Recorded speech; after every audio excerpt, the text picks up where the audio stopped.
नमस्कार दर्शक बंधु। महाप्रभु जगन्नाथंकर लीला बड़ विचित्र। से चाहिए असंभव भी संभव हो पारे। महाप्रभु जगन्नाथ भक्तर मन जानी भक्तर मनस्कामना पूर्ण करती, किंतु बेले बेले भक्त द्वारा मध्य निज मनस्कामना पूर्ण करिथांती। से चाहिए जेते असंभव कार्य मध्य संभव हो पारिबो, सेथिरे जमा भी द्वंद्व नहीं। तेबे चलतु जानिबा एपरि एक घटना जहाँ असंभव थाई मध्य संभव हो पारिला। विधिर विधान किपरि बदली गला।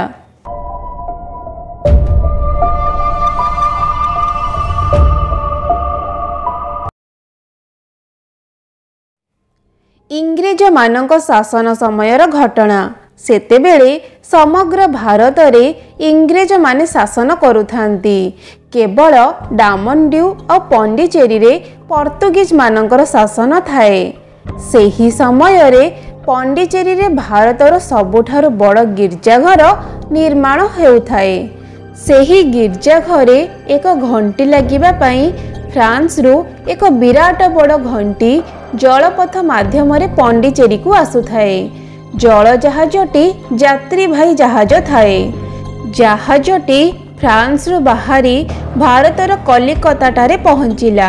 जहाजटी बहुत लोकंकु चढ़ेला और बहुत लोकंकु ओल्हेला।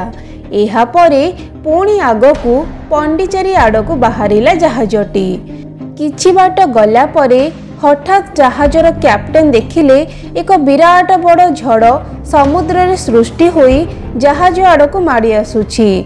जहाजर कैप्टेन डरी जाई जहाज को बुलेइबाकू चेष्टा करिबा समय रे से देखिले अन्य पटे एक विराट तिमी माछ मध्य जहाज आड़कू माड़ी आसुछि। एपटे झड़ सेपटे तिमी माछ। कैप्टेन कौन करिवे किछि जानि पारिले नाही। से जानी गले जहाज को बंचाइबाकू आ कौनसी रास्ता नहीं।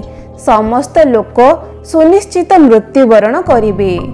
एहा परे से जहाज रे घोषणा करिदेले किछि समय मध्यरे जहाजटी एक विराट झड़र सामना करिवो। एहा परे जहाजटीर कौन हबो किछि कहि हबो नाही। तेणु समस्ते सजग होई जाओ। एहा सुनी समस्ते डरी गले। लोक एपट सेपट होई धाइबाकू लागिले, विचलित होई दौड़ीबाकू लागिले। कैप्टेन समस्त को बहुत बुझेबाकू चेष्टा कले। कैप्टेन देखिले जड़े लोक एक विचित्र चित्र को देखी हाथ जोड़ी प्रार्थना करुछि। आखिरु धार धार लुह बोही जाउछि। एहा देखि कैप्टेन तांका पाखकू जाई पचारिले, ये किए? तुमे एई फोटो चित्र को काहेकि निजर दुख जणाउछ?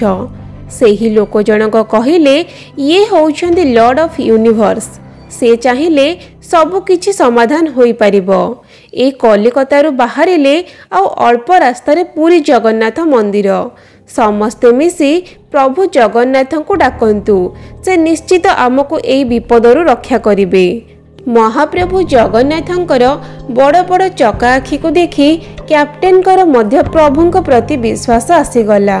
कैप्टेन और समस्त जलयात्री हाथ जोड़ी महाप्रभु जगन्नाथ को प्रार्थना करने को लगिले। अद्भुतपूर्व भाव एति बड़ झड़ आपे आपे कुआड़े समुद्र रे विलीन हो गला। से तिमी माछटी मध्य केउआड़े अंतर्ध्यान हो गला।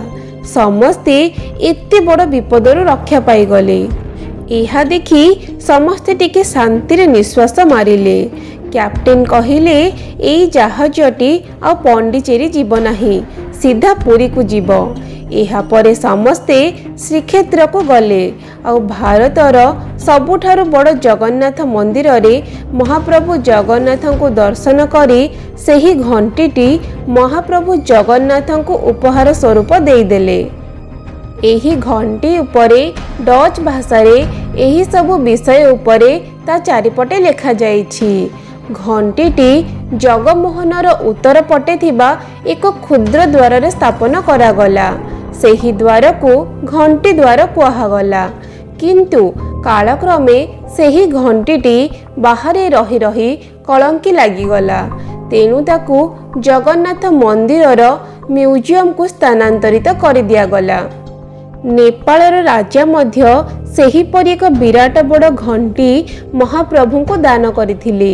सेबेठारु नेपाळर राजांक द्वारा दिया जाइथिबा घंटी मंदिरर सेही स्थान रे लागिछि।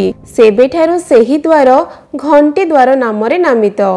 बहुत थर फ्रांस सरकार सेही घंटीटिकु फेराई देबाकू आम सरकार को अनुरोध करिछंती, किंतु प्रभु जगन्नाथ दान जाइथिबा वस्तु फेराई हेबो नाही बोली आम सरकार कहि देइछंती।